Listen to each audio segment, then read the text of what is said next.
दोस्तों नमस्कार, हमारे YouTube चैनल हेल्थ फिटनेस में आपका स्वागत है।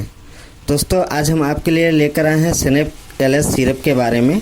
इसके बारे में हम आपको पूरी जानकारी बातें करके देंगे। तो दोस्तों आप हमारे साथ बने रहिए और इस वीडियो को लास्ट तक देखिए और पूरा देखिए, तभी आपको स्नेप कफ LS सिरप के बारे में आपको अच्छे से जानकारी मिल पाएगी कि यह सिरप किस में काम आता है और इसका क्या साइड इफ़ेक्ट है, इसको हम किस तरीके से यूज़ कर सकते हैं, इसके बारे में पूरी जानकारी मिल पाएगी। यह सिरप सेनेन कंपनी का आता है और यह 60 ml का सिरप है और 60 ml का सिरप का MRP है 50 रुपये और ये हर एक मेडिकल स्टोर पे इसको आसानी से ले सकते हैं। इसका जो MRP है 50 रुपये इसका MRP है। आइए जानते हैं ये सिरप किस में काम आता है।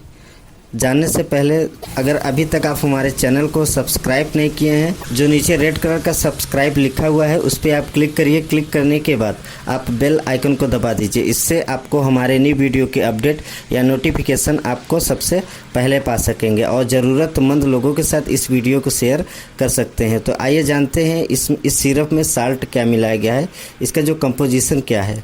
लियोसाल्बुटामॉल सल्फेट और एम्ब्रोक्सल और गेफनेसियन सिरप है, इसमें मिलाया गया है।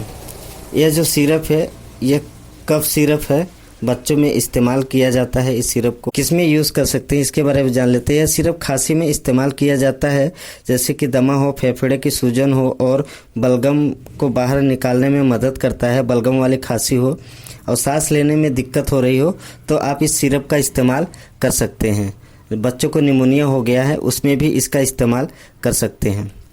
और इसका साइड इफ़ेक्ट क्या है इसके बारे में जान लेते हैं। इसका कुछ खास साइड इफ़ेक्ट नहीं है, फिर भी इचिंग होना, मतली आना, रेड कलर का चकत्ते पड़ना, इस तरीके से इसका कुछ खास साइड इफ़ेक्ट है। और इसको यूज़ किस तरीके से करते हैं इसके बारे में जान लेते हैं। अगर 1 साल से 2 साल के बच्चे हैं तो 2.5 ml दिन में 3 बार और 2 साल से 5 साल के बच्चे हैं तो 5 ml दिन में 3 बार। यूज़ करने से पहले आप अपने डॉक्टर से संपर्क करके इस सिरप का इस्तेमाल कर सकते हैं। धन्यवाद।